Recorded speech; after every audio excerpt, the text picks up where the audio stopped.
பல ஆண்டுகளாக வாக்காளர் பட்டியலில் இறந்தவருடைய பெயர்கள் தொடர்ந்து இடம்பெற்று வந்தன.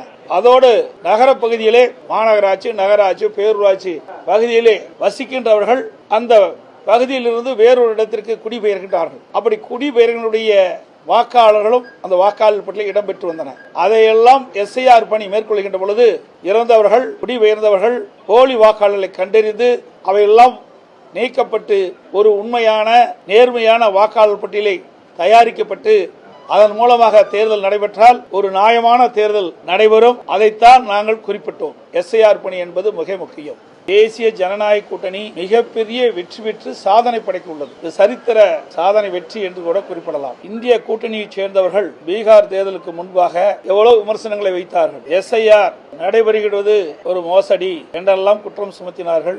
எஸ்ஐஆர் பணி என்பது உண்மையான வாக்காளர்கள் தேர்தலிலே அவர்கள் பங்கு பெற வேண்டும் என்ற அடிப்படையில் தான் எஸ்ஐஆர் பணி மேற்கொள்ளப்பட்டது.